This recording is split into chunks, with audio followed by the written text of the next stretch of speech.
Okay. Good evening, ladies and gentlemen. This hearing for Department of Transportation Project Londonderry 41, 7:15 is called to order at 6 p.m. Can you hear me okay? Yes? Good. Okay. On Thursday, June 15th, 2023. I'm Ray Chadwick. I'm acting chairman for this commission appointed by the Governor and Executive Council. With me is Terry Poff, also a member of the commission. The commission chairperson, Tom DeBlois, could not attend tonight. This hearing is being held pursuant to RSA 230:14 and the Surface Transportation and Uniform Relocation Assistance Act of 1987. It is being recorded. It's also available by Zoom for impacted property owners who are not available here tonight.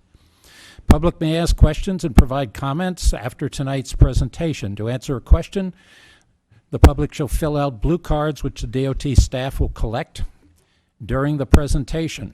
We included Title VI cards. Please fill them out. Someone will collect them as well.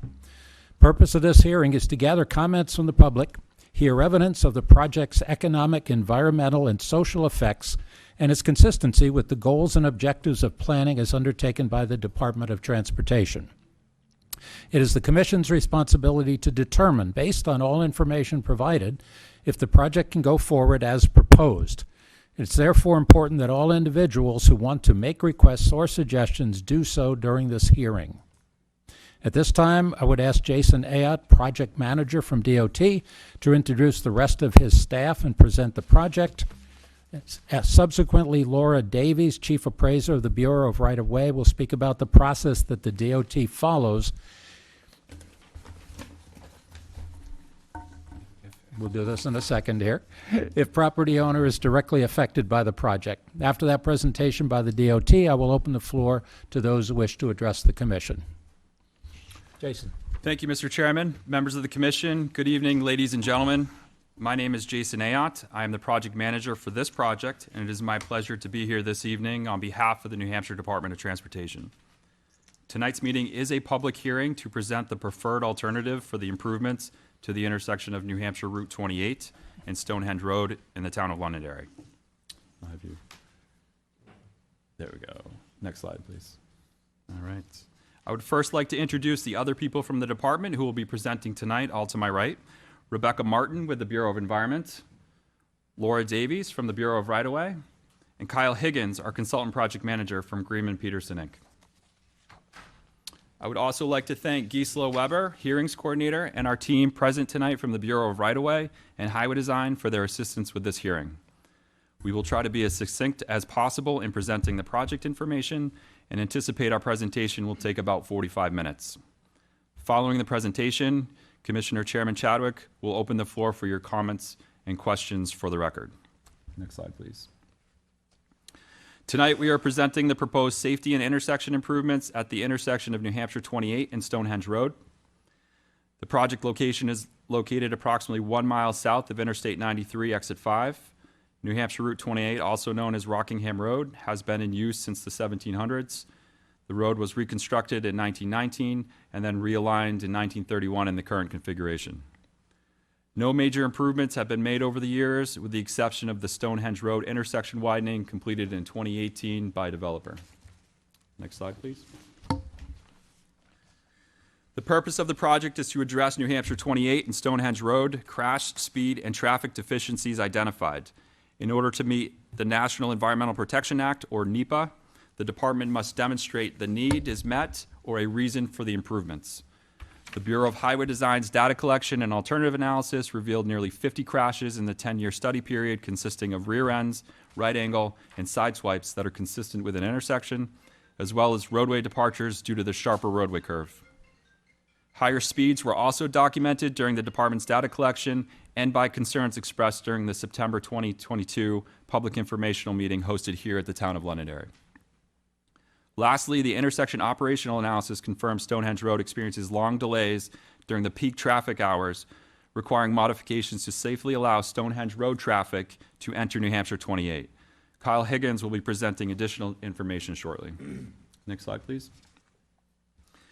This project was initiated by the town, which submitted a request to the Southern New Hampshire Regional Planning Commission in 2017. Southern New Hampshire Regional Planning Commission selected the project, making it a regional priority, which was then added to the 2019-2028 10-year plan with a total project cost of $1.7 million. A large reason for the success of the project selection was the 50% contributing funds pledged by the town. Preliminary engineering funds became available in March of 2020, allowing the design team to begin data collection and present the initial review to the town council in October of 2020. The alternatives analysis and preliminary design was conducted in 2021, culminating in the September 1st, 2022 public informational meeting that I spoke of. The department presented the traffic and safety needs, potential impacts to natural and cultural resources, shared alternative options, and recommended the roundabout alternative over the signalized intersection and no-build alternatives. Excuse me.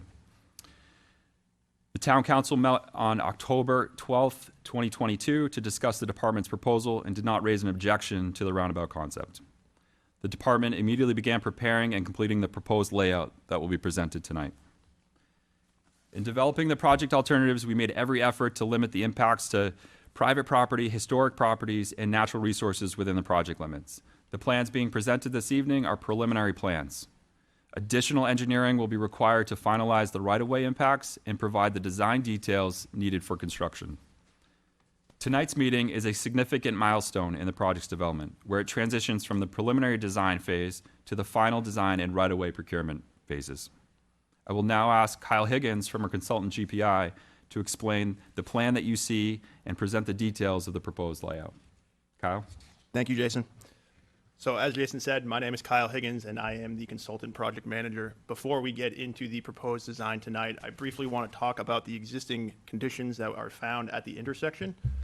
So looking at this slide here, we have Stonehenge Road on the left side of your screen with New Hampshire 28 vertically on the screen in the center. Typically, there are 12-foot lanes on New Hampshire 28 with narrow shoulders. The shoulder varies from about 0 feet in some areas to about 4 feet in others.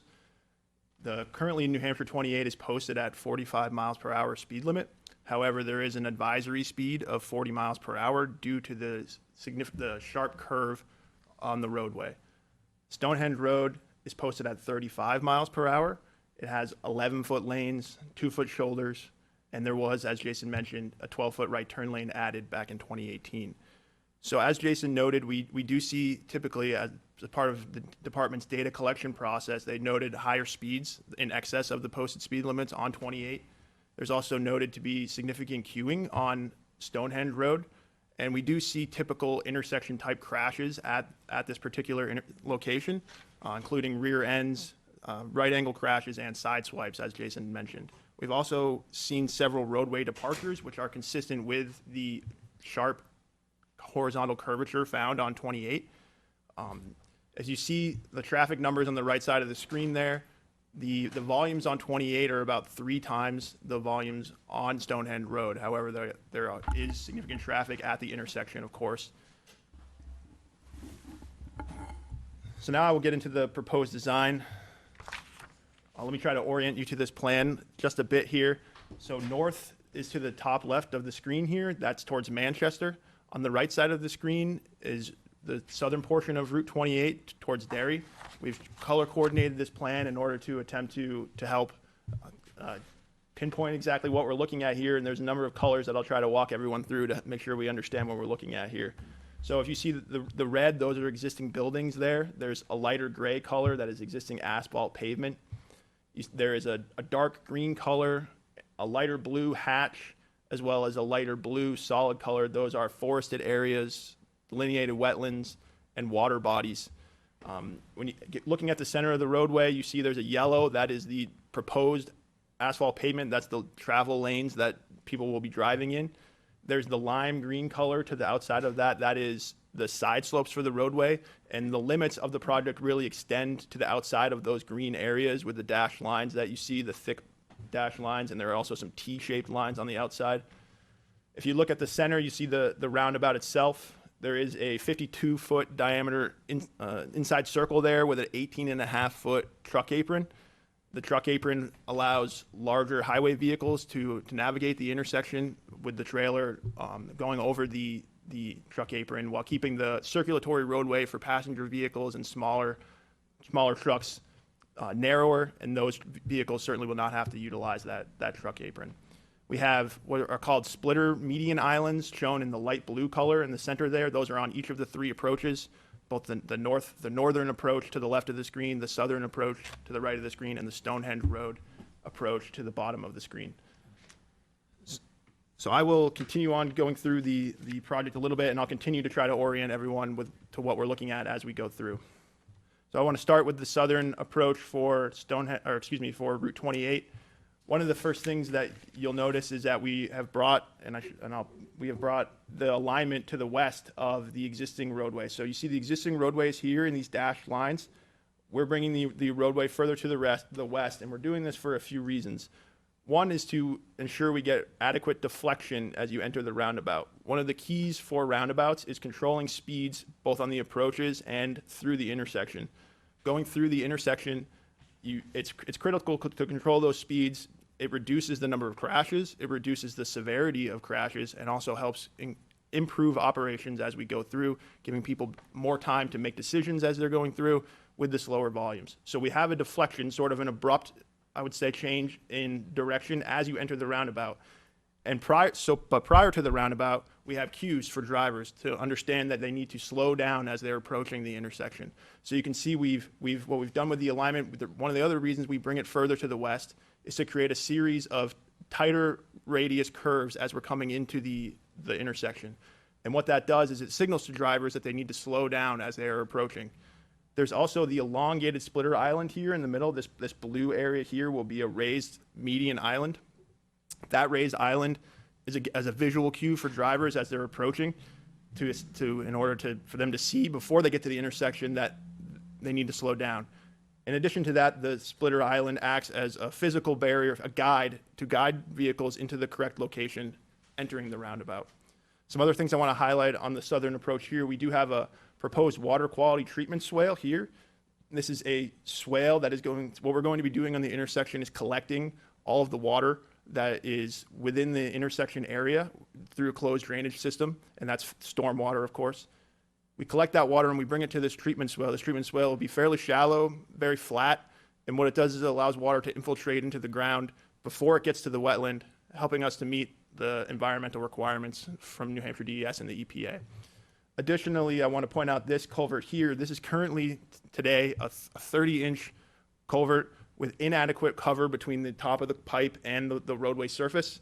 In addition to that, it is in poor condition and is severely under capacity for the hydraulic needs. We'll be replacing that culvert pipe with a 60-inch concrete pipe. And that, I should have mentioned, is a tributary of the Beaver Brook going through this area between these bodies of water that you see here. So I will look next at the northern approach.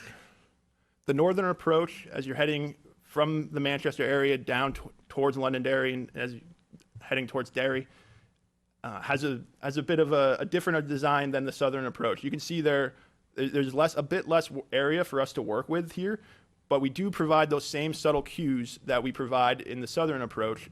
Due to the high speeds that are seen out there, we want to ensure that speeds are controlled again as we're approaching and as we're entering the intersection. So what we have is a series of reversing curves, or S curves, also known as chicanes, on the southbound direction when you're coming through. Those, again, serve as a reminder to drivers that they need to slow their speeds as they're entering or as they're approaching the intersection. You can see we also have the elongated splitter islands that are there. Those splitter islands, it's split in two pieces for this particular location, and that's to allow full access for driveways on both the east and west side of the roadway. We also have an auxiliary right turn lane in this location. That is to help with the traffic capacity and ensure that we do have adequate capacity for those people that are looking to take a right turn from Route 28 southbound onto Stonehenge Road. There's another culvert pipe that is going to be replaced here, much smaller, but it is also a tiered stream crossing, much like the one that I said earlier for the Beaver Brook tributary. Looking at Stonehenge Road, we are generally on the existing alignment for Stonehenge Road. However, we do widen the road out a bit, and that's so that we can achieve the adequate 5-foot shoulders that we're proposing for the project. In addition to that, we do also need to widen out for the splitter island, and this splitter island is a bit longer than might be typical as well, and that's because although Stonehenge is not considered a high-speed approach, there is a vertical crest curve as you're coming down Stonehenge, and we do want the splitter island to be the first thing that you see as you're entering before you get to the intersection. Provides that cue to drivers. They need to slow down as they're approaching. We do also achieve that deflection that I mentioned earlier to control speeds through the intersection. So of course, again, looking at the entire plan set, what we do have impacts on properties, and I'll go through some of those impacts now. So the slopes that you see in the green area with the dashed line on the outside, those are going to be, there's going to be construction activities and the earth disturbance within those areas. So any of those slopes that fall on private property will require a slope easement. And essentially what that is there's a disturbance of earth, but typically the property is only used temporarily during construction and given back to the property owner, albeit changed from the existing condition slightly. I should also mention that the orange that's shown here, and here for the driveways, likewise are driveway impacts. There's going to be proposed construction in those areas in orange. Additionally, we have some other types of easements shown on the plan. We have drainage easements. Those are required in order for the construction and maintenance of the drainage facilities that we're proposing, for the culverts, for the treatment swale that I mentioned. The DOT will need to have rights in order to maintain those for the life of the materials. And then additionally, we have what we call temporary traffic control easements. So during the construction of this project, we will need to keep vehicles moving through the intersection, which can be difficult to do when we have we're changing intersection types. So what we do have found with the concept that we put together for the traffic control is that we will need some temporary widenings in order to allow vehicles to continue to move through the intersection during the construction phasing, while allowing construction activities to move forward. So we have some of those temporary locations that will be needed in order to facilitate the construction phasing. Next, I do want to get into the vertical design of the roadway. And so what we're looking at here is a longitudinal view of the roadway, essentially a side view of the roadway. And I also want to note that it is exaggerated 5 times in the vertical direction in order for us to properly see the ups and downs of the roadway.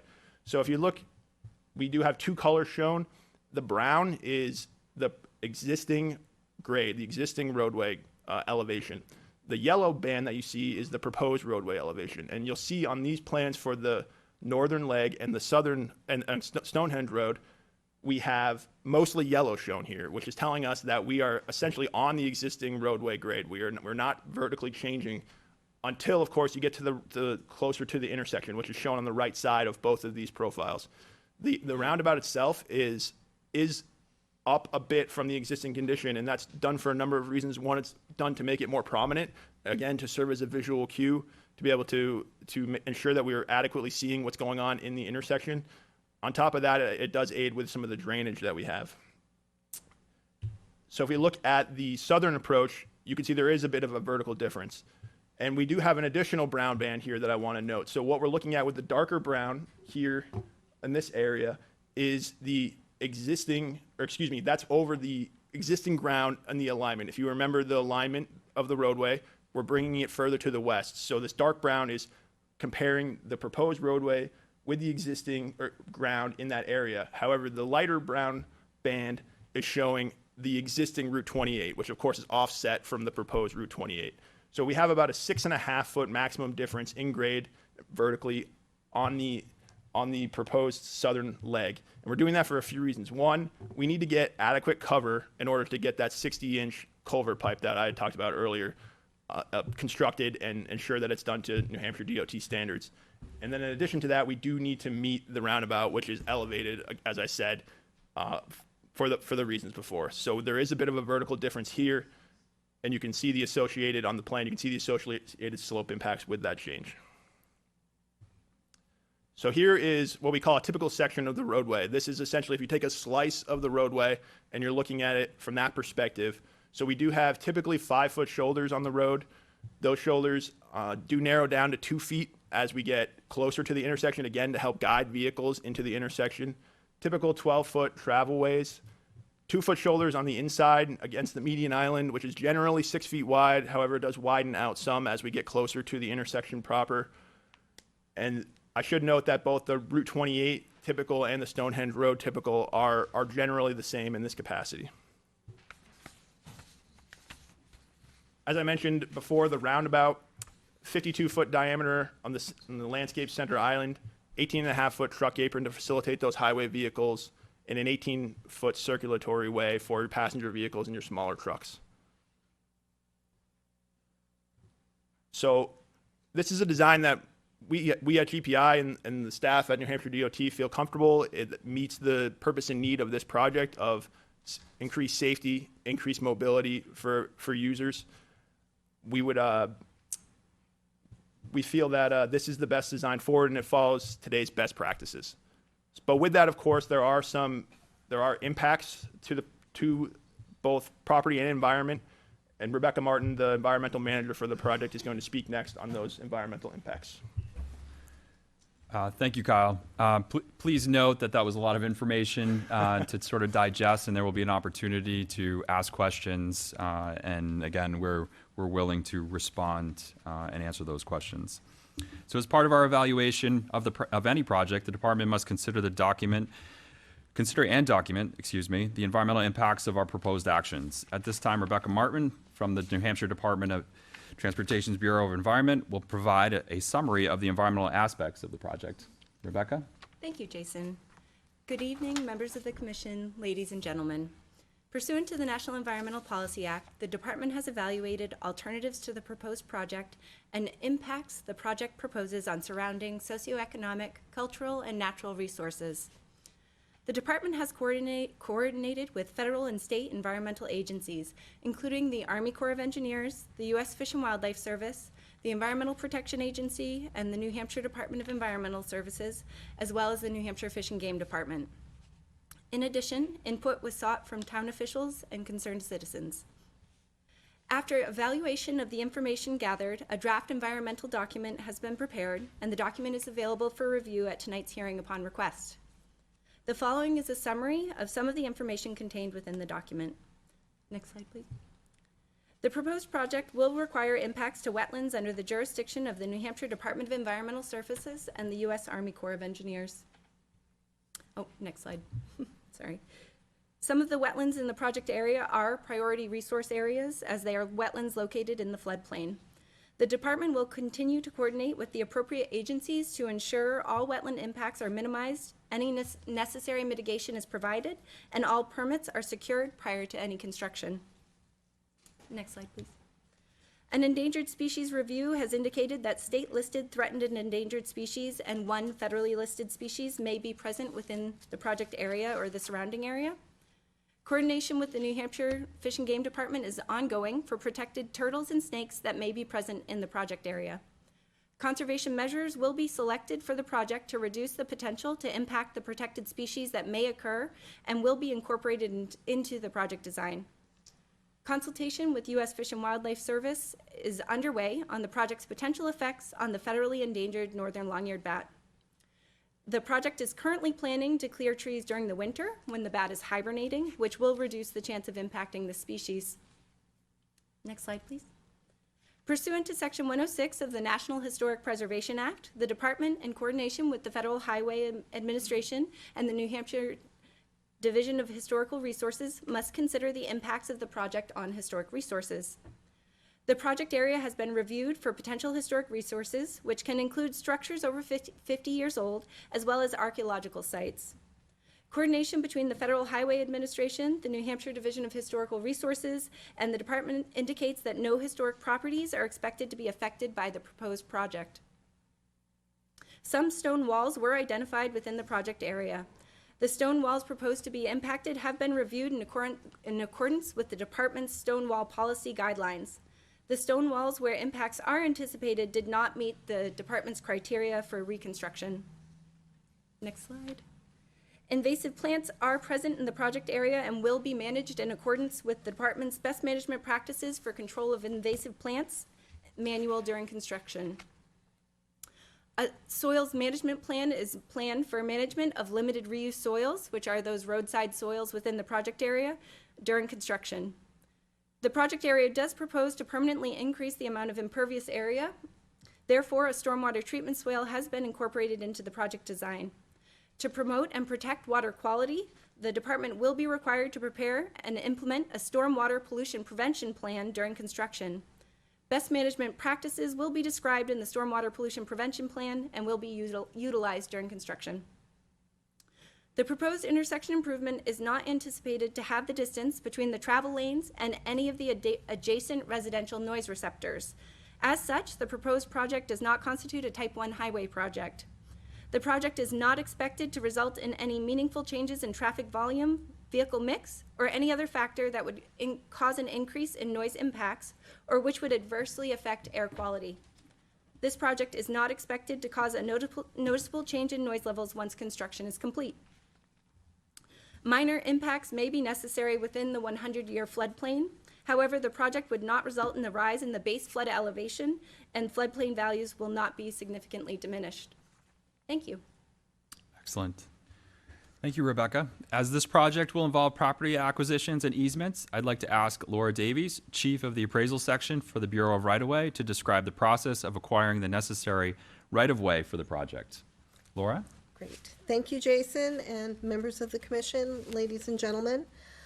Before I go into the right-of-way procedures for this project, I would like to mention that we have with us tonight copies of a booklet entitled Public Projects and Your Property, which describes the right-of-way, acquisition and relocation assistance procedures that are utilized by the state. This booklet is especially useful for those property owners impacted by this proposed project. And again, these are available from the department staff at the back of the room. If, after reviewing the information and testimony presented at this hearing, the commission finds the necessity for the proposed layout, several things will happen. First, with approval to proceed with the design of this project, the department will be preparing appraisals for each of the properties impacted by the proposed construction you see on the plans. A staff appraiser from the department or a fee appraiser hired from private industry will contact each owner to appraise their property. The appraisals will reflect the fair market value of the property rights needed to complete construction. Prior to starting negotiations, the appraisals are reviewed separately to see that all appraisals are accurate and have taken into account all applicable approaches to value. The value in the reviewed and finalized appraisal will be the offer of compensation used by the department as a basis for negotiations. A right-of-way agent from the department will visit each property owner and discuss each acquisition separately. This is an opportunity for owners to ask questions and bring up concerns. If the property owner accepts the offer, conveyance documents are prepared,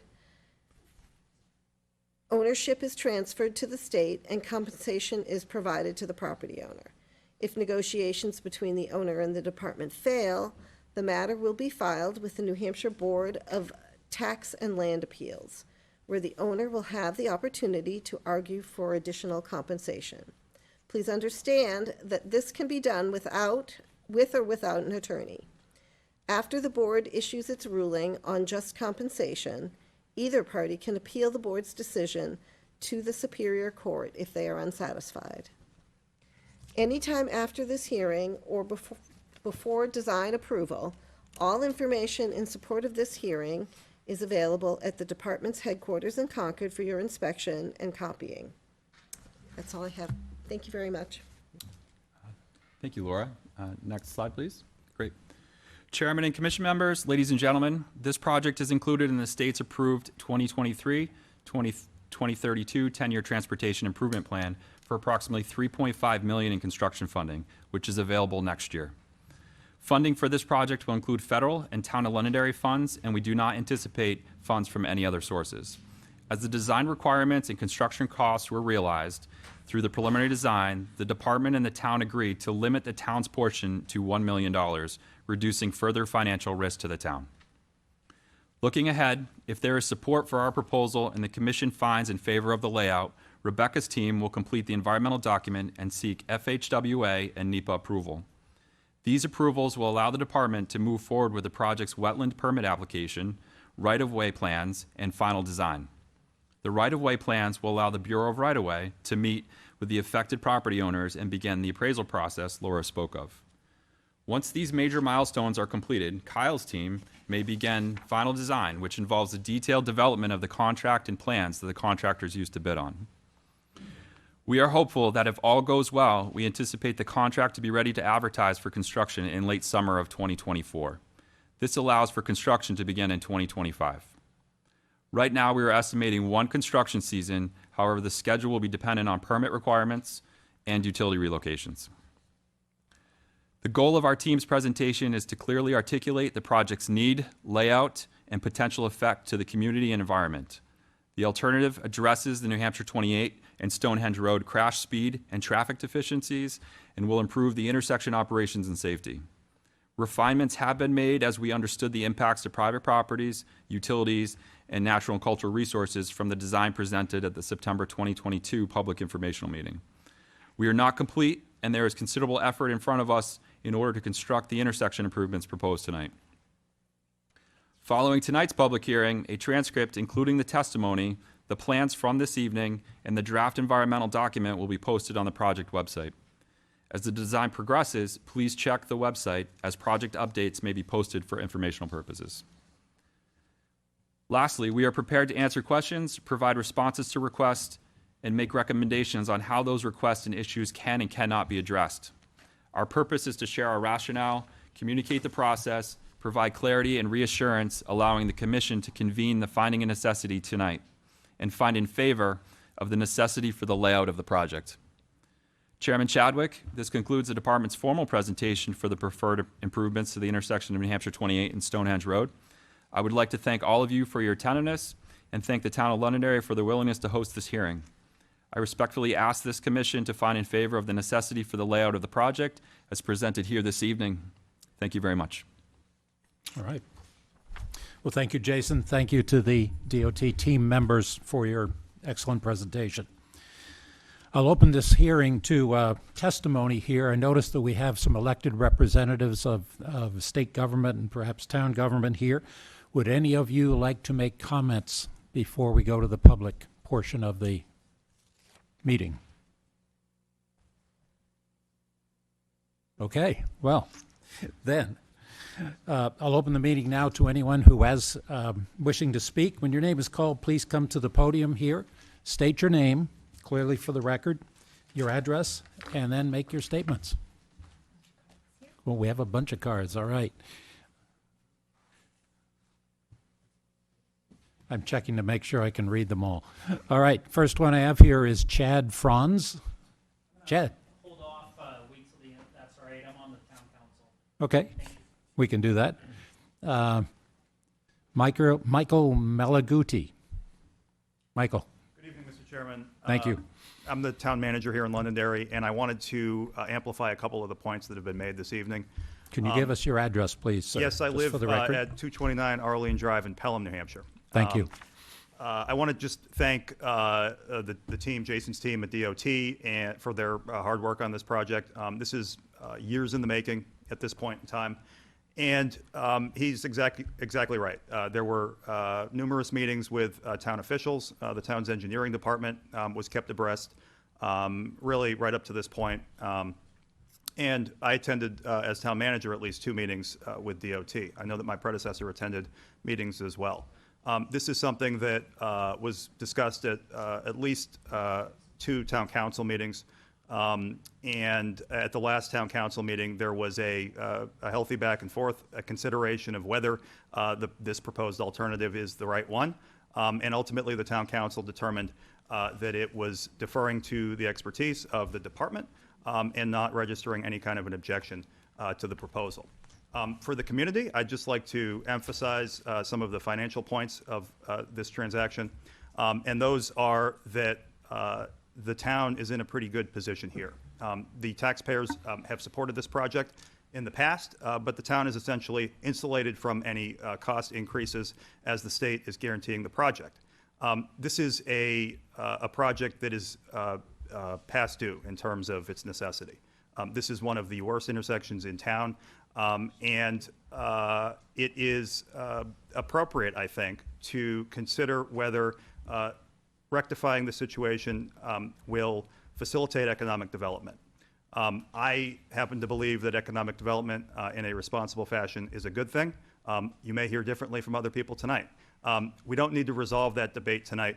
But what I am here to tell the community is the economic development is coming. There are several large tracts in the vicinity of Route 28 to include the Woodmont Commons project, but also some projects that have appeared in the newspaper recently, including the Village on Technology Hill. And there are additional projects at the intersection of Page Road, potentially significant projects. So I view this, and the town council views this as an important project, not only for economic development, but for the quality of life and safety of Londonderry citizens. So thank you, Mr. Chairman. Thank you. Next, we have John Wilson. Yes, Wilson. John, are you? There you are.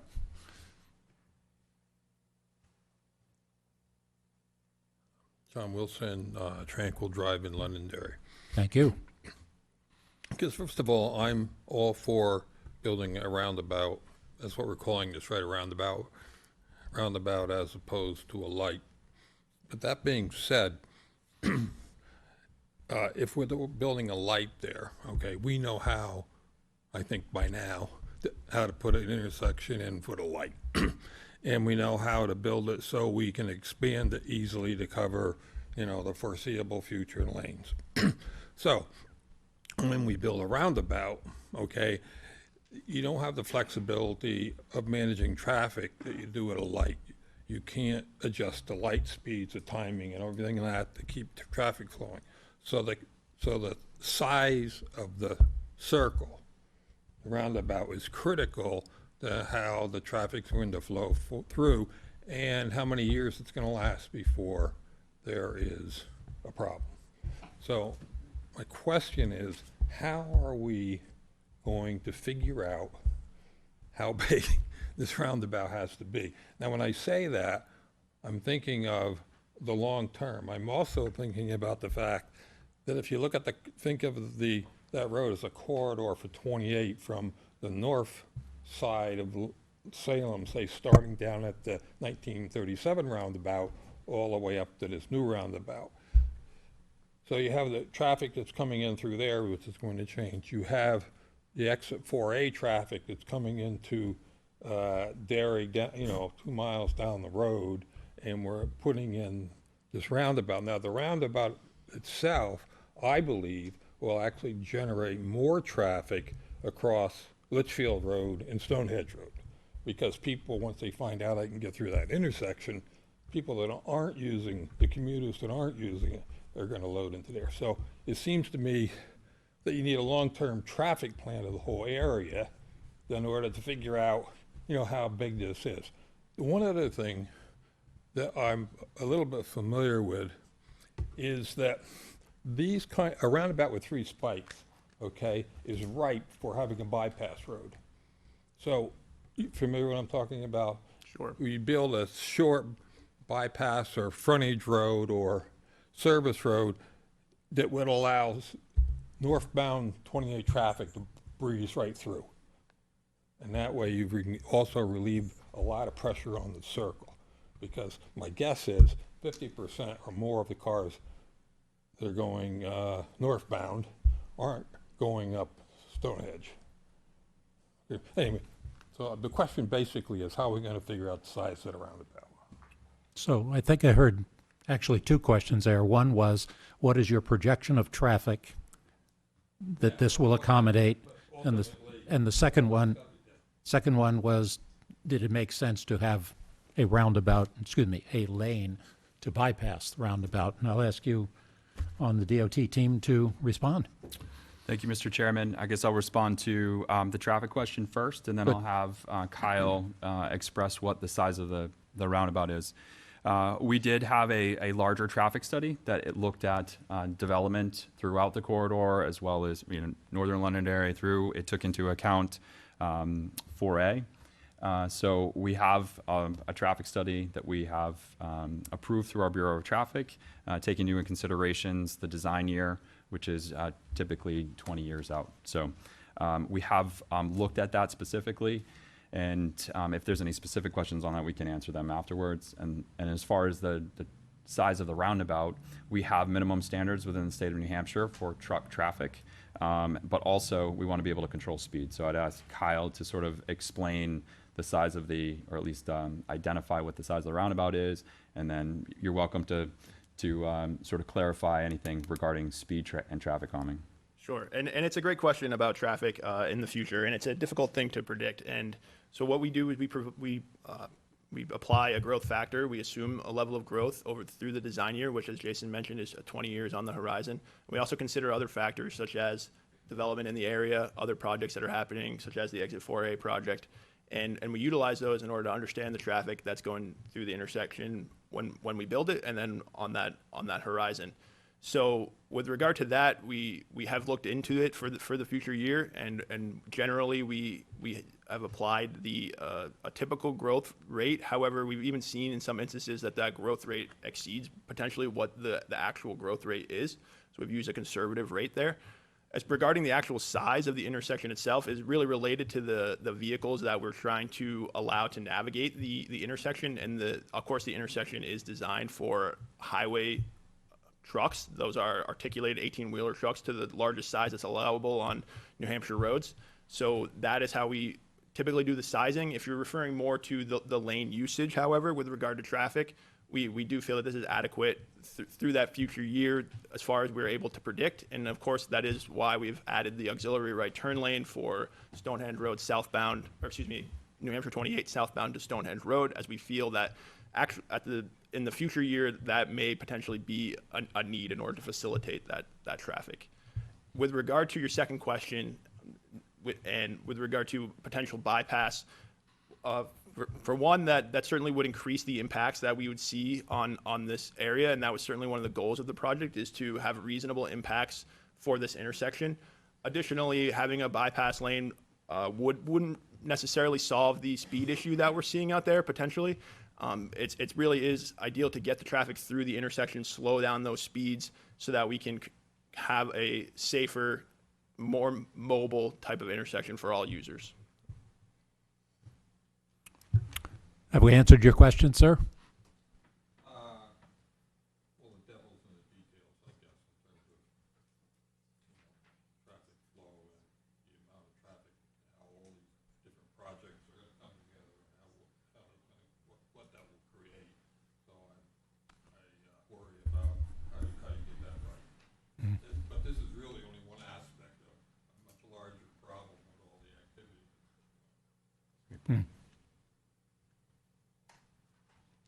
No follow-up? If not, we'll move on to the next question. Thank you for your questions. All right, next we are Jamie Mantini.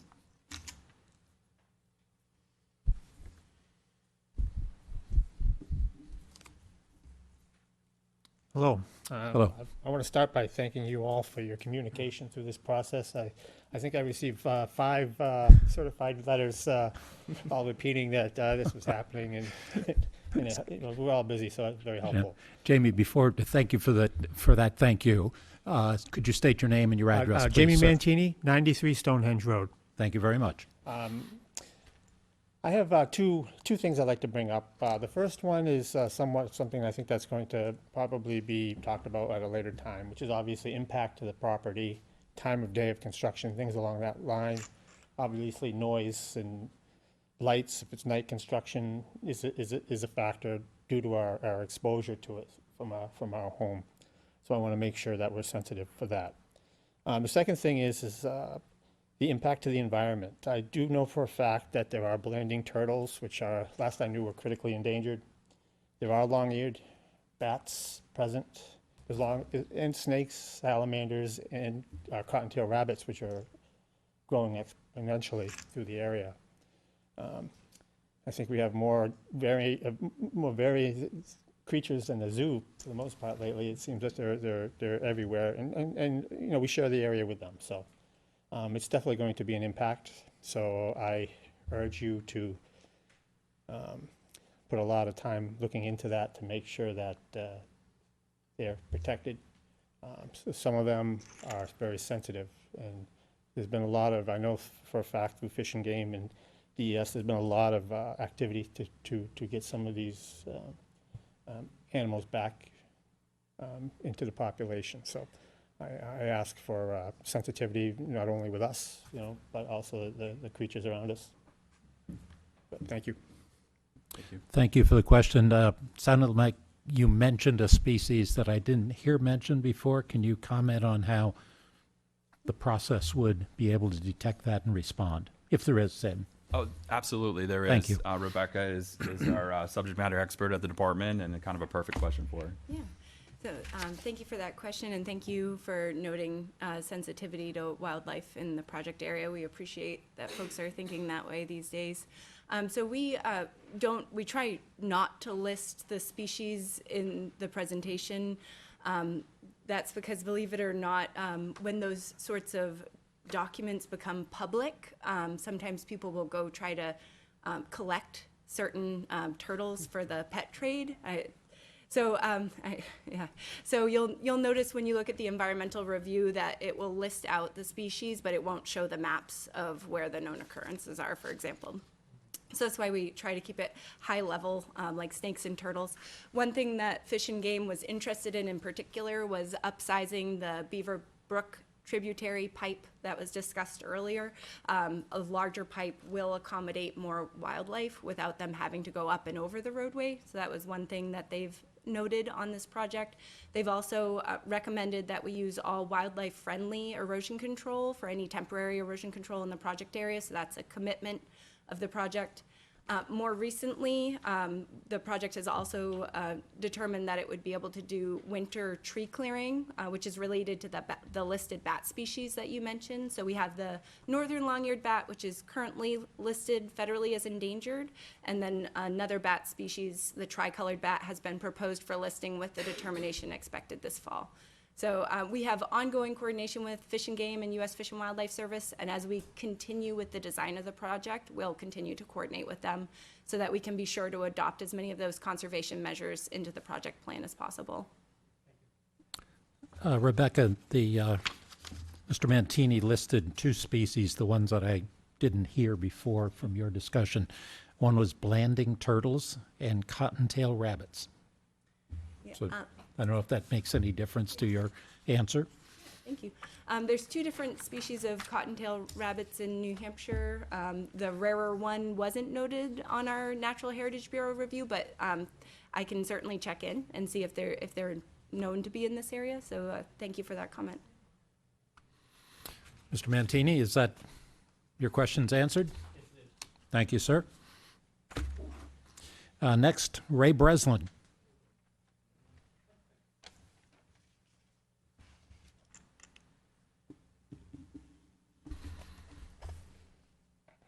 Ray Breslin, 3 Gary Drive.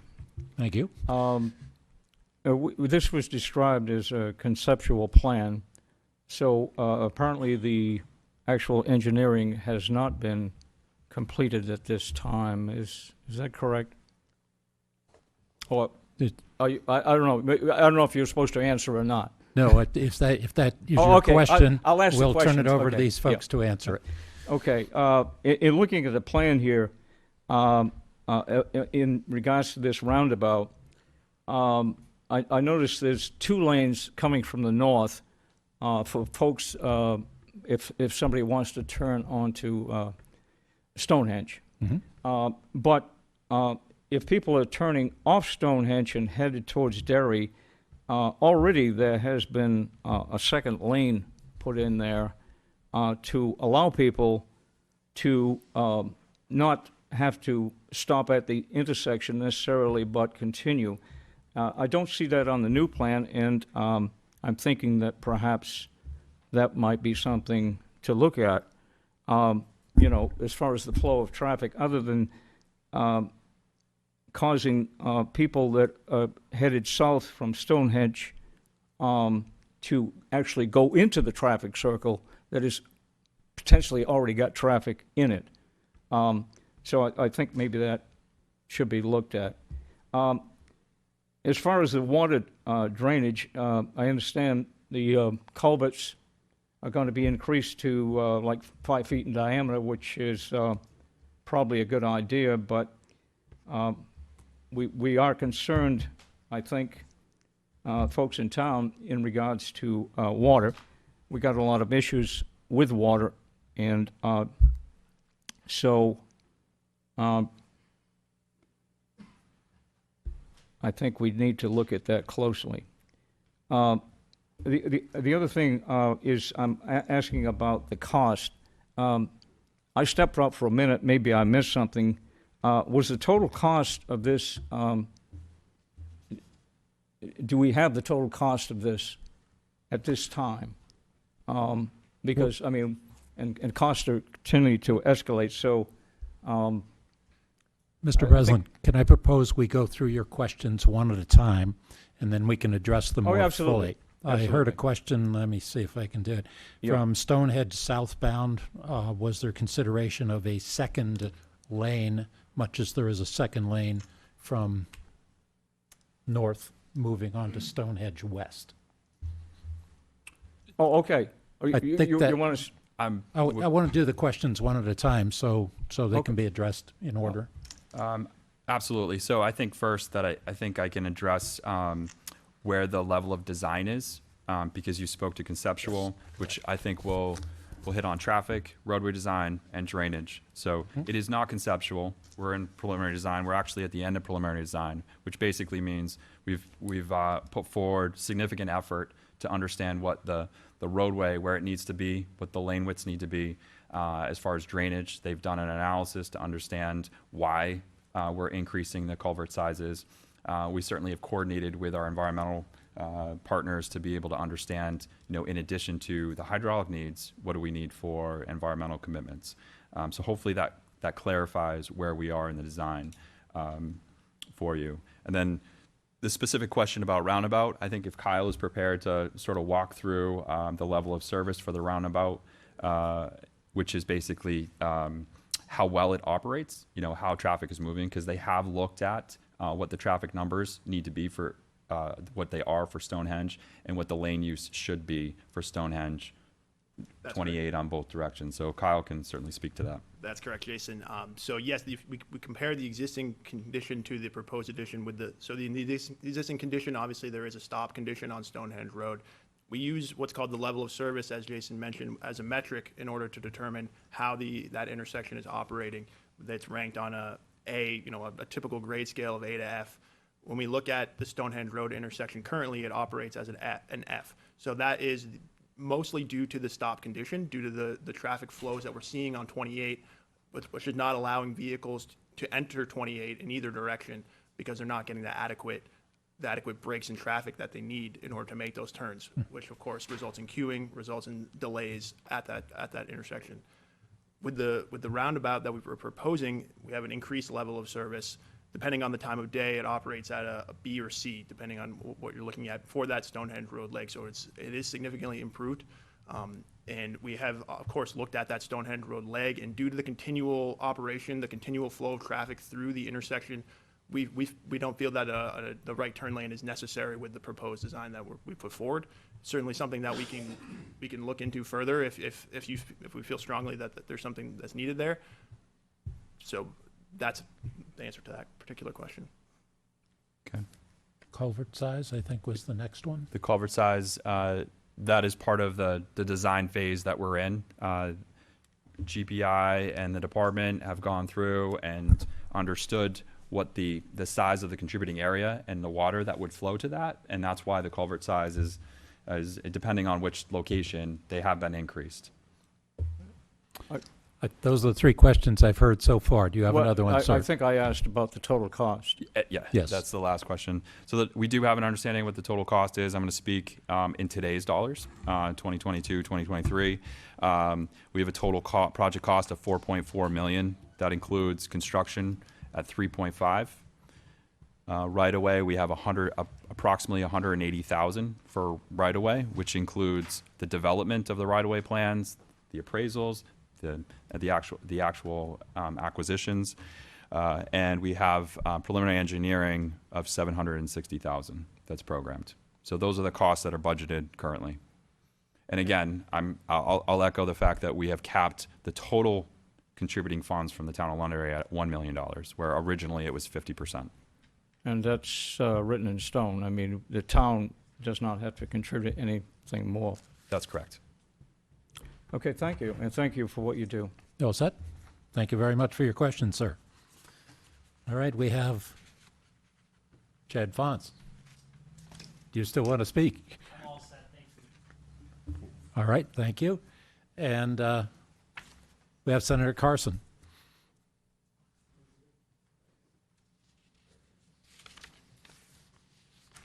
Good evening. Thank you for allowing me the opportunity to speak. My name is Sharon Carson, and I live at 19 Tokenau Drive here in Londonderry. Thank you. I have a few concerns as I'm looking at this, and I know urban planners love roundabouts, but I'm wondering if this is the proper application for this particular intersection. I'm very concerned because of the Derry section here, with the opening of exit 4A, which I would imagine is going to happen before this actually gets built. Trucks are going to be taken off of, hopefully, route going through exit 4 into downtown Derry, which was really clogging traffic, and now they're going to be routed here. And I'm concerned about how we're going to deal with truck traffic at this particular roundabout, if that's what happens. And if you look at the Stonehenge Road section, this community had a discussion because there were a number of apartments that were also put up on Stonehenge Road, which I think has contributed to a lot of the traffic problems that we're seeing down here at this particular intersection, and on the other side, which we are experiencing on the Five Corners section of 28.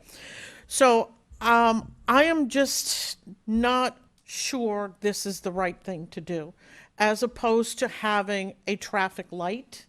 I have no problem with the reconstruction that you want to do, because I do know that the road, as you're coming from Derry to exit 5, it does tend to dip down in that area. And I think just for drainage purposes, it's probably a good idea to bring that road up to grade. But I am just very concerned about a roundabout. I would like to see something from our local police, because they're going to be the ones responding if there are accidents. And I would like to remind you, there is a roundabout in Derry, and just recently there was a fatality that happened in Derry at their traffic circle. And so I'm not sure this is going to solve the problem. I don't know if this warrants any kind of a response from you, but for the town, I would like to hear from our town's law enforcement and hear what they have to say about having a roundabout in our community and what they might predict accident-wise, and what is going to be the cost, the increased cost for them to deal with this and with the new trucks, the trucks that are now going to be coming through. Thank you. Thank you for the question. Would you like to respond? I would love to respond. So I guess I'll first start with truck traffic and exit 4A traffic. The traffic studies, and I probably will lead on Kyle for a little bit on some of the specific design questions. Regarding the truck traffic, overall traffic is supposed to reduce through this intersection as a result of the 4A, and that is consistent with the traffic study that the Exit 4A project has done, as well as our traffic bureau and our design engineers have gone through and evaluated specific truck traffic. Then in regards to the design and the size of the roundabout, all roundabouts, generally this roundabout, the modern roundabout, is designed to handle the turning movements for the larger trucks. That's why we have a truck apron to allow the rear wheels of those larger trucks to be able to navigate over, while keeping the smaller cars, as Kyle had said previously in our presentation, in what we call kind of that yellow area within the roundabout, to help reduce speeds. So I guess hopefully that helps handle as far as the traffic. But in general, we should see a reduction of traffic on New Hampshire 28 as a result of the other improvements for Derry. As far as accidents and the proper application, so we did look at that. That was an important part of the evaluation in the alternatives analysis that we presented in September of 22, September 1st, 2021, where we presented the no-build, where there would be really a do-nothing approach. We looked at a signal option. And one of the things that we heard, in addition to the crash, is speed. So I want to address that first. How we feel as far as the traffic signal is it wouldn't reduce the speeds that we documented, as well as what we heard from the residents that are abutting the property and what they see on a routine basis. So a roundabout is going to offer a traffic calming element, and that was a major, one of the major reasons and why we selected the specific roundabout. So as far as the operations, GPI and our designers in the department have looked at what we call the level server. We are going to see traffic slowing down on New Hampshire 28. Any type of signal control, whether it's a signal or a roundabout, is going to impact, it's going to slow traffic down. However, on a green light, it's not going to slow traffic down. And the roundabout offers an opportunity for us to change the speed zone through here, which is 45 miles an hour. So obviously, you know, with any queue, if it's a signal or traffic, if the speed is able to be reduced, it'll be much safer. The other thing a roundabout does, and certainly I'll check in with Kyle afterwards, is change the angle at which the impacts occur. So at a signal or an unsignalized intersection where we have left turns, the severity of those crashes is much greater. With a roundabout, the angle changes and it's a much safer intersection for us. So I would be happy to have a side discussion with the police. I think that no matter what, you're going to see accidents. That's part of traffic and traffic issues, whether it's in Londonderry or Manchester or an urbanized area or a rural area. I think you're going to find accidents. I think what the direction that we're hopefully providing here is that we're going to see less severe accidents, and that's much more important for us overall. So hopefully that kind of helps address as far as the proper application is. You know, we do have design elements that factor in the volume of traffic as well as the size of the trucks, but we, you know, most certainly we have design elements in here to slow traffic down. And I think, you know, it was pretty powerful testimony of the public informational from the Mantinis and the Zimmermans that, you know, as far as the accidents that they see on a routine basis through this corridor at that location. So I'm hoping that helps address some of your concerns, and I'd be happy to talk after the meeting or as the design progresses if we're successful tonight in moving this application forward. And as far as the Dairy roundabout, I think that's a really powerful one. This is a completely different intersection than the Dairy, and we have a slide and we can walk through that after the fact. We were kind of prepared for this because understand I'm a local as well. So the Dairy roundabout has 5 legs, you know, and it has a much smaller central island. Cars are able to move through there.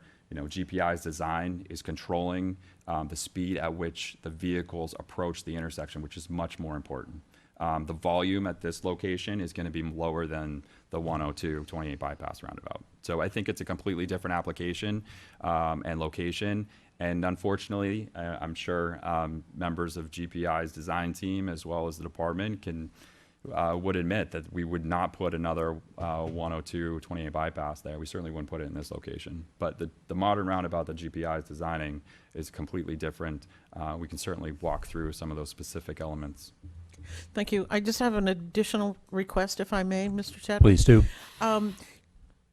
The traffic study that you speak of, is that on the website, the project page for this? Because you had mentioned 21, 22. I think things were going on in 2021. And a lot of people that might have been interested and might have wanted to come out and talk about this did not because of COVID.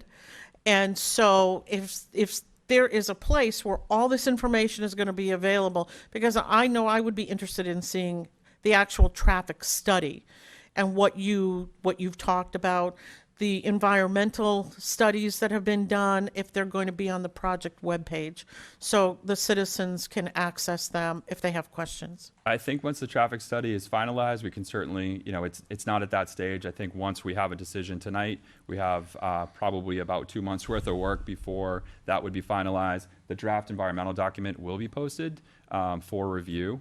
That's part of our requirements in order for us to meet the National Environmental Protection Act. So we certainly can make that available for the public.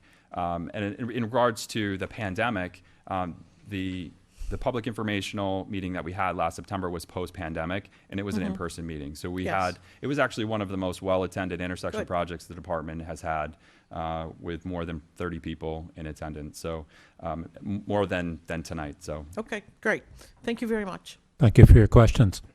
Mr. Chairman, Yes, sir. just to clarify, she had a question about 4A opening prior to the construction and the construction taking place. Can you address the flow of traffic that you said you propose another lane to continue around the construction? Could you just clarify that for the senator, please? thank you. That's a great question. There's 3 different contracts. I believe 2 of them will be complete about the same time that this one is complete. So as far as specific timing, I don't have that. The idea with, for this specific intersection, we're hoping that it's complete by the end of 2025. I certainly can bring that in and ask our department representatives who are much more familiar with the construction schedule of the other projects. But the first 2 contracts should be complete about the time that this is done. Mr. Chairman, also, but you will have an ability to keep that intersection operational during construction to handle the traffic flow that exists today, correct? That's correct. Our commitment through construction is to maintain traffic on 28 and Stonehenge. Certainly, there's different ideas for Stonehenge to help increase the efficiency of construction, but it's something that we need to look into. Okay, just wanted that clarified. Thank you. Yeah, I have a follow-up to the senator's question regarding accidents. Charles Lambert said accidents are the price of motion. My understanding is the proposal here is to convert what currently would be T-bone or rear-end accidents to glancing blows between cars going generally in the same direction. Am I correct? That's correct. We approach that as looking at the severity of the individual accident. So So the or crash. lower energy crashes. Okay, thank you. Anyone else in the public would like to speak or ask a question? You certainly may. We have your blue card, but you have to step up to the microphone again. John Wilson, Transworld Drive. I hope Yep. I didn't hear this right, but did I hear the total cost of this was going to be $4.1 million? Was that? Would you like me to respond to that? Yes, please do. The total cost, including all of the engineering, the permitting, yes, is 4.4, including construction. I'm a little behind, but if I went back, I think on the previous 10-year plan, not the one that's coming out, I think the average cost of a light street, intersection light ran on that study, I think between like 1.9 and $2 million. Okay, that's a light. I was under the impression that there was going to be a significant, that the roundabout would come in quite a bit cheaper than putting a light in. So are you saying that putting out a light now is in excess of $4 million? That's correct. What do you think an average light costs these days? Please answer. So we looked at cost as part of the alternatives analysis. The signal, if I have this correct, I believe it was $3.7 million for the signal. And the reason for it is not just, it's not as easy as putting in a signal with mast arms and lights. This is a 45-mile-an-hour corridor, so the approaches need to be designed for 45, which lengthened the left turn lanes, the deceleration lanes, as well as it changed the geometry for, really, there was much more extensive impacts on the southern leg. Okay. Now, is most of this cost increase really the result of the last 12 months worth of inflation, or? There is an increase due to How escalation. that's creeped up? Because that's a stunning number. We're feeling that on all of our projects. Maybe we should delay these projects until costs calm down. Assuming they do. Have you had your question answered, sir? Okay. Not as well. Okay. I have another question. All right.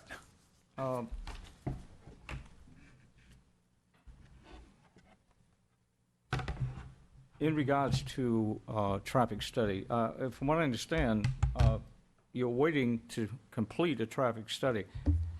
To my understanding, the traffic study has not been completed at this time? Needs to answer? No, the traffic study has been complete. Whatever we hear tonight, we then go into our final design, and there'll be some modifications or revisions, but the traffic study involves a number of things. Collecting the individual traffic, that is complete. Now, analyzing the alternatives, the different alternatives, which we did a no-build condition, a signal condition, and we also did a roundabout. That's complete. The revisions to that, based on whichever, in this case, the alternative that we're looking to signal, will then be finalized and completed in the report. So it's probably editing and writing tables and that type of stuff of producing it. So to answer your question, the traffic engineering is complete.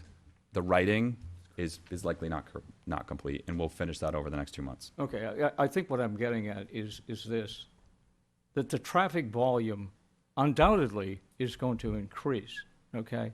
I understand that exit 4A is going to be opening up at some point, which you could say may relieve some of the traffic on 28, perhaps, but do we really know that? I mean, it seems to me that with all the build-out that we're seeing, that traffic is undoubtedly going to increase. I'm asking you, are you seeing that? Or do you project that on 28? That's what is projected, yes. Well, are those figures available? It will be, as in my response to Senator Carson, once we finish that, that's something that we can make available. But that's exactly what we're seeing. That is what we're forecasting. We don't have it at this time. I would have thought that would have been something you would already have completed. We presented the results in the September 1st, 2022 public informational, where we had, really what the engineering results were for each of the intersections. And I believe, the roundabout showed better levels of service for most of the day. So I think we have that. We've already presented that, and it's certainly something that, as we move forward, we can make it available on our project website. Yeah. I just want to make sure you understand what I'm saying is the increased volume looking ahead 2 years, 5 years, 10 years. I mean, normally we would want to project about 10 years ahead. That is true. So the traffic study, we take our counts, we actually project to our opening year, which is 2025, and then we also forecast out 20 additional years so that at the end of the design period, which is 2045, that we have the levels of operation that we want. Okay. So we have done that. Okay, so that's. So I apologize for not being clear. That would be available to us if we asked for it. Yes. Thank you. Okay, thank you. Mr. Chairman, just to help clarify that, you make the assumptions that that's gonna be a fully operational at capacity in 2045 in your current design that you're designing. Is that accurate? I believe I heard that question correctly, so yes. Yes, thank you. And I think that was also what I understood you to be answering. Okay. Okay, anyone else in the public? Good enough then. Hearing no comments, we're going to close the public comments session of this meeting. The Department of Transportation has requested that the Commission find in favor of the necessity for the layout of the project this evening. Pursuant to RSA 230:14, it's the Commission's responsibility to determine, based on all information provided, if the project can go forward as proposed. The forum for that decision-making is known as a finding of necessity meeting. Public may observe and listen to the proceedings by remaining in attendance after the public hearing is adjourned and after a recess that will follow. So, the question for the members of the Commission, do we have any more questions for the Department of Transportation? No. And I also have none. So, the Commission will determine if the responses provided are sufficient to hold the finding of necessity tonight after closing the public meeting. Do you find it? I'll make a motion to adjourn the public meeting and hold a finding of necessity. All right, thank you. A motion Public hearing, excuse me. Yeah. Adjourn the public hearing. Motion Find a meeting after. has been made, and I will second it, to adjourn the public meeting and move to our finding of necessity meeting. So that motion has been made and seconded. In favor? Yes. And I am in favor as well. So, we have approved a motion to adjourn this meeting and move to a finding of necessity meeting. The record for the public hearing is now closed. The commission will recess for 5 minutes, then we will open a meeting. Recording stopped. Perfect. Then we'll open a meeting to deliberate on finding of necessity. The public may observe and listen. However, there will be no public testimony or comment opportunities. So this meeting is now closed at 7:15 p.m. Thank you all for attending. Okay. Meeting. Right. Okay. This is the finding of necessity meeting for Londonderry Project 41-715. The meeting is called to order at 7:20 p.m. My name is Ray Chadwick. I'm the acting chairman of this commission, appointed by the governor and executive council. Terrence Poff is the other member of this commission, and committee chairperson Thomas DeBlois is unable to be here tonight. Meeting is being held in pursuant to RSA 230:14, the Surface Transportation and Uniform Relocation Assistance Act of 1987 is being recorded. This meeting is about the proposed Londonderry 41-715 project, which is to make improvements to New Hampshire Route 28 and Stonehenge Road intersection operations, address safety, reduce traveling speed. Project will reconstruct the intersection of New Hampshire Route 48 and Stonehenge Road in Londonderry with a roundabout, improving the existing pavement, grading, and drainage conditions. It is the commission's responsibility to determine, based on all the information provided, if the project can go forward as proposed. And we've heard those presentations tonight. Commissioner Poff, Yes. do you have any questions for anyone? Okay, and I have none either. So as chairperson of the commission, I'll ask for a motion to approve or decline to approve the project as proposed. I need you. Make a motion to finding of necessity of the project. Okay, we have a motion for finding of necessity for the project. I will second that motion. And with the motion, in favor? In favor, yes. And I am in favor as well. So the motion then has been made and passed to issue a finding of necessity for this project, with 2 members voting. 2 voted in favor of the project, and obviously 0 opposed. Let the record also show the committee voted in favor of the project. Having voted on the issue at hand, our business here is concluded. This meeting is now adjourned at 7:23 p.m. Thank you all for attending.